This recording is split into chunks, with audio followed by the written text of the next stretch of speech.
যাওয়া, তাকে উৎসাহিত করা। তা আমি সেটা সবসময়, আমার কাছে ছোট বড় আলাদা করে কোনো পুরস্কার নেই, সব পুরস্কারই আমার কাছে সমান। এবং প্রত্যেকবারই যখনই পুরস্কার পাই, সবচেয়ে বড় পুরস্কার মানুষের ভালোবাসা, দর্শকের ভালোবাসা, সেটা জানি। কিন্তু এই পদকগুলো যখন হাতে পাই, আলাদা দায়বদ্ধতা কাজ করে এবং মনে হয় যে আমি তো দর্শকের জন্য কাজ করি, আজীবন আমৃত্যুর জন্য দর্শকের জন্য ভালো ভালো কাজ করে যেতে পারি, যাতে দর্শকের ভালোবাসাটা পাই। অ্যাওয়ার্ড দেখে কি তুফান ভয় পাবে কিনা? অ্যাওয়ার্ড দেখে তুফান ভয় পাবে কিনা? তুফান ভয় পাবে? না না না না, কিরে ভয় পাইছিস? না, ভয় পাচ্ছি না, ভালো লাগলো, অনেক অনেক ভালো লাগলো।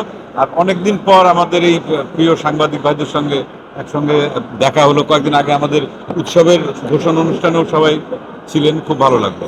যেটাতে হচ্ছে উৎসবে আপনি আসছেন কোরবানি ঈদের সময়, হ্যাঁ হ্যাঁ হ্যাঁ তুফানের পরে উৎসবে হ্যাঁ হ্যাঁ হ্যাঁ এই বিরতির পর আবার ঈদ সিনেমা ফেরা। ওই যে বললাম, আমি এর আগের দিনও বলেছিলাম যে তুফান লাস্ট সিনেমা ছিল আমার। তত মেইন ক্যারেক্টার তো আমার ব্রাদার শাকিব খান।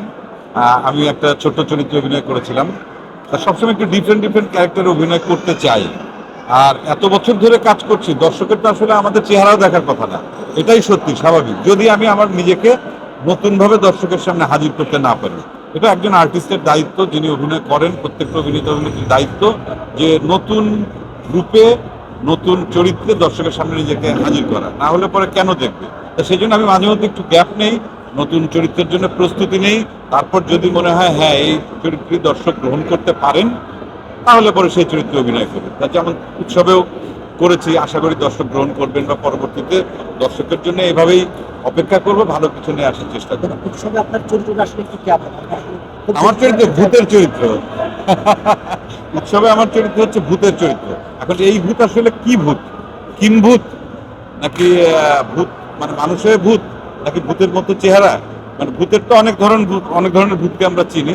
তা এই ভূতটা কি? আমরা তিনজন খুব বিখ্যাত ভূত আছি এখানে উৎসবে, আমি, জয়া হাসান এবং অপি করিম। এছাড়া তো আরো অনেকে অভিনয় করছেন, সিনিয়র অ্যাক্টররা, অ্যাক্ট্রেসরা, জাহিদ ভাই, মিমি আপা, তারিক আনাম খান, আজাদ আবুল কালাম ভাই। এছাড়া জুনিয়রদের মধ্যে আছে সৌম্যজ্যোতি, সাদিয়া আইমান, অনেকে যারা আছে আর কি, সুনেরা। বেশ বড় একটা টিম। দিনার ভাই, সব সব সব সব মিলিয়ে আমার মনে হয় নির্মল আনন্দের জন্য আমরা যে ধরনের সিনেমা আসলে সপরিবারে হলে গিয়ে দেখতে চাই, সেই সামাজিক সিনেমা একটু কম হচ্ছে। তো সেই জায়গা থেকে নির্মল বিনোদনের জন্য সবাই, সব বয়সের, সব ধরনের, সব মানুষ সিনেমা হলে এসে এই ছবিটি উপভোগ করবেন, ভালো লাগবে আশা করি। আমাদের এক মেয়ে সাংবাদিক জিজ্ঞেস করতেছিল যে বাইরে জিজ্ঞেস করেন সে দিন দিন কেন জোয়ান হচ্ছে। ও মাই গড, আমি জোয়ান হচ্ছি না তো।